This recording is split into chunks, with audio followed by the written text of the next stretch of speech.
सर्वांना जय बाळूमामा. श्री संत सद्गुरू बाळूमामांच्या चरणी कोटी कोटी प्रणाम. बाळूमामांचा भंडारा आला आहे. तारीख 15 मार्च 2026ला आदमापूर येथे आहे. त्यासाठी उपवासाची माहिती सांगणार आहे. हा उपवास महिलांनी केलं तर चालतंय का? तुमच्या मनात एक अपूर्ण इच्छा राहिली आहे का? कित्येक वर्षापासून तुमचं काम अडकले का? घरात शांतता, सुख, समृद्धी आणि आरोग्य हवं आहे का? आणि तुम्हाला माहिती आहे का 2026मध्ये उपवास नेमका कधी सुरू होत आहे आणि कधी संपतो? जर ह्या सर्वांची प्रश्नांची उत्तर हो असतील तर हा व्हिडिओ शेवटपर्यंत पहा, कारण मी आज तुम्हाला 2026 सालचा बाळूमामांचा नवरात्र उपवास कसा करायचा, कधी सुरू करायचा, कोणते नियम पाळायचे आणि उपवासाची सांगता कशी करायची ह्याची संपूर्ण आणि अचूक माहिती देणार आहे. बाळूमामांचा उपवास हा भंडाऱ्यामध्ये असतो आणि 2026चा भंडारा उत्सव 9 मार्च 2026 पासून सुरू होत आहे आणि 16 मार्च 2026 या रोजी संपतो आहे. 3 प्रकारचे उपवास आहेत: शारीरिक, मानसिक आणि वाचिक उपवास. 9 मार्च 2026 रोजी वात घालून विणा उभा करून मामांचा भंडारा सुरू होणार आहे. त्या दिवशी जो उपवास आहे तो उपवास संध्याकाळी सोडायचा आहे. कोण पुरणपोळी करतेत, कोणाला शक्य नसल्यास गोड काहीही करून सोडा. मग 10 तारखेपासून 15 तारखेपर्यंत खडतर उपवासाला प्रारंभ होईल. या दरम्यान फळ, दूध, चहा, खारीक, पाणी एवढेच चालते.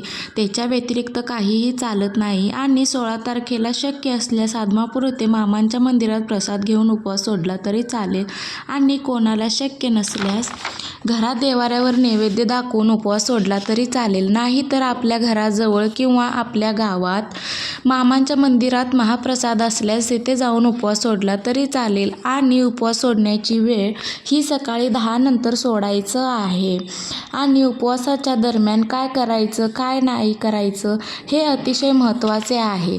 तर बाळूमामांचे उपवास करताना नियमाचे काय पालन करायचे आहे आणि उपवास कोण करू शकतील, कोण नाही, किंवा कोणी केलं नसलं पाहिजे, किंवा 9 दिवस काय करू शकत नसाल तर काय करावे हे पूर्ण व्हिडिओमध्ये सांगितले आहे. जर तुम्ही 9 दिवस उपवास करू शकत नसाल तर 1 दिवस रात्र उपवास करू शकता, 2 दिवस रात्र, 3 दिवस रात्र असे तुम्ही उपवास करू शकता.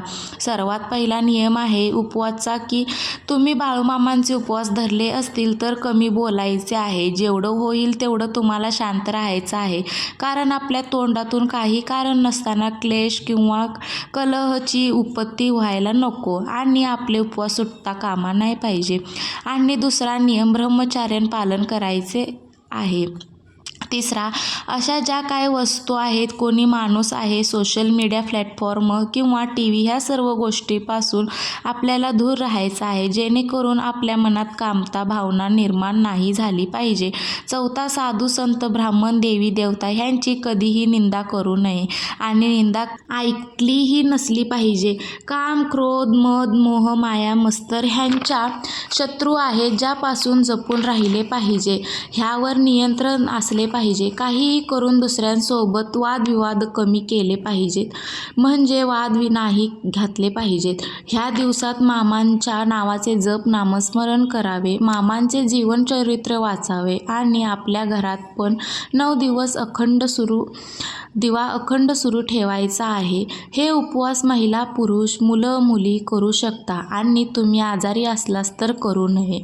मनापासून श्रद्धेनेच करावे हे उपवास. नित्य नियमाने देवाऱ्यात फुलं घालावे, मूर्ती, फोटो हलवायचे नाहीत किंवा हे उपवास केल्यानंतर घरात प्रसन्नता येईल, मन प्रसन्न राहील, वातावरण प्रसन्न राहील आणि बाळूमामांची कृपा तुमच्यावर राहील. जर तुमच्या मनात काय प्रश्न असतील तर कमेंट बॉक्समध्ये नक्की विचारा. तर तुम्ही चॅनेलवर नवीन असाल तर चॅनेलला सबस्क्राईब आणि कमेंटमध्ये जय बाळूमामा लिहायला विसरू नका. तर अशाच नवनवीन माहितींसोबत आपण भेटत जाऊ आपल्या चॅनेलवरती.